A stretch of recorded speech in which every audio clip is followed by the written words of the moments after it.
はい、坂井翔吾です。8ビットミュージックチップス、第5回目半ばを過ぎまして、後半になってきました。今日はエンベロープについて、申し上げたいと思います。家庭用のゲーム機で区形波には7段階ボリュームを効くので、実際にこのように、ボリュームを描いて波形の変化をつけるっていうのは、区形波だけにできます。主な付け方としては、箱型というのはもう変わらずにブーっとそのまま音を出す形ですね。こんな感じの音になります。続いて減衰、音が最大から0まで減っていく。ただし7段階ですので、実際にはこのような階段状の段差を描きながらの減衰になります。逆にフェードイン、わーっと入ってくるような形ですね。はい、こんなような形ですね。そして、箱型段差、疑似的な残響、要は、突然ガクッと落として、まるでリバーブのように、その残響を聞かせる。国民的 RPG の王宮の間でこの手法が使われまして、非常に効果を上げてました。モーツァルトで、どういう形で聞こえるか、メロディーだけを抜き出した形で聞いてみましょう。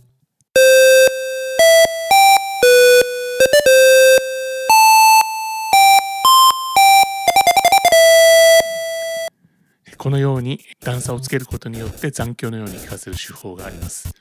ちなみに、この音量変化なんですけれども、区形波は7段階と申し上げました。しかし、RPG などのように、時たま効果音が出るようなタイプでは4段階ぐらいしか使いません。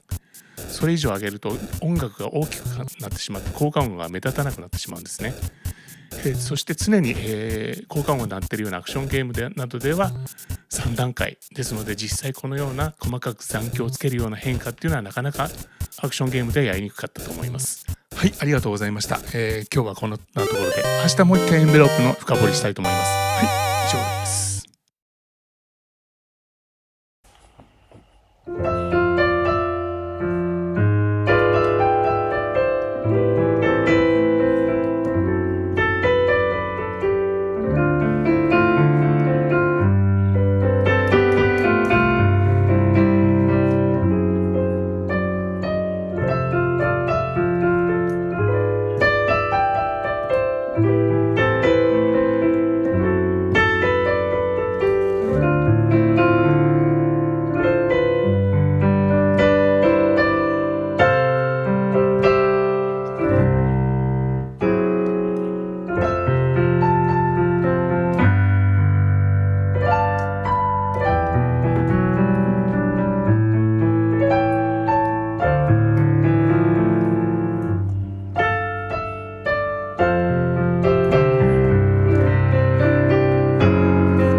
はい、こんにちは、坂井翔吾です。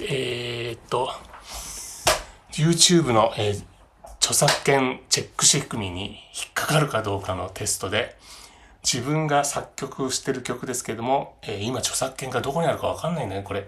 今のヘラクレスの栄光というゲームのアトランティスの思い出っていう曲なんですけれども、どこに行ったんでしょうね。どこに行ったんでしょうねって。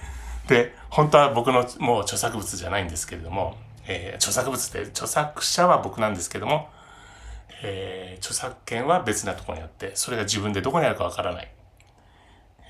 これがまあゲーム業界の実態でございますね。本当は弾いちゃいけないのかもしれないけども、引っかかるかどうかのチェックをしたいなと思って、他の人の曲だとまずいかもしれないんで、まあ一応自分が作曲した曲を弾きました。はい、今日5回目、東京地方は、晴れて乾燥して今日はとっても洗濯をたくさんしました。もうバッチリ乾いてもう全部畳みました。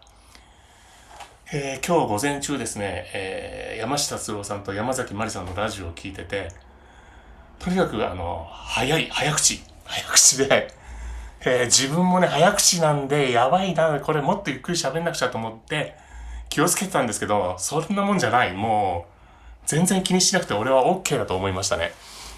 山下達郎さんと山崎まりさんを揶揄してるわけではなく、いや、なかなかこんだけスピードで滑舌が素晴らしいのは、すごいなと思いまして、僕もゆっくり喋ろうとあんまり意識してもおかしいかなと思って、普通に喋ります。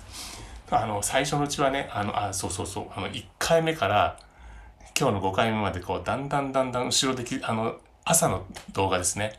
ツイッターの方に投稿してる動画、ドンツッダドンドンツッダツッドンみたいな、ドラムは刻んでるんですけども、だんだん速くなってきてて、ドンドンドンドンツッダツッドツッダみたいな感じで、今日はちょっともう毎日少しずつ早くしてるんですよ。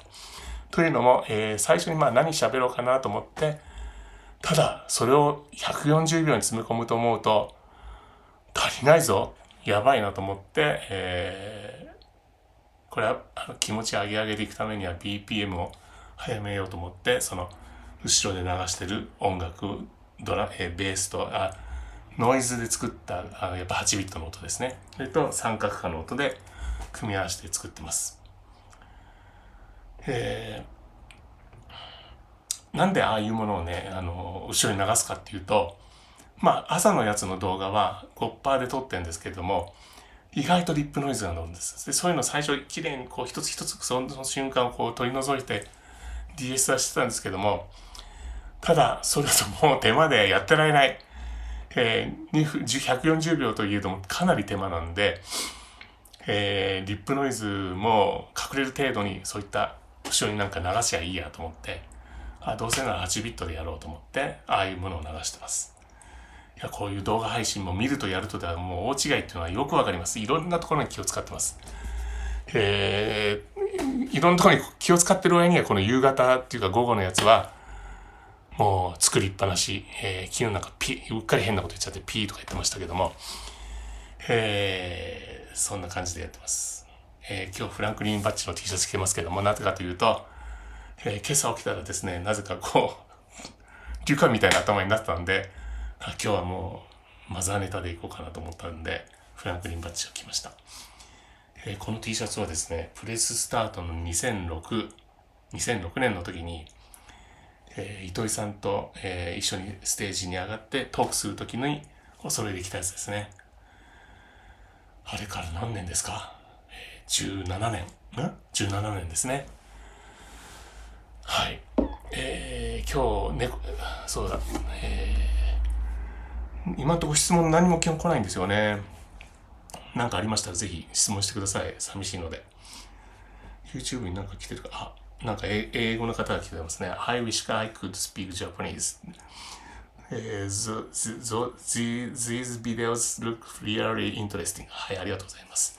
Also, please pet the cat for me. はい、今日猫いないですね。ちょっと待ってください。お花。ごめん。怒んないで。はい、じゃあ、ペット for me, for you のために、はい。はい。怒んないでください。はい。この子何キロなんでしょう。多分7キロぐらいあるのかな。この間養老たけしさんの番組見たら丸っていうのが7キロとか言って、でもそこまでないかな。この子はメスなので、ただでもうちに来た時は 5.5 キロだったのは知ってます。そこからね痩せないんですよね。はい、じゃあ今日はこんなとこでバイバイ怒んないでください。よし、あいてててて。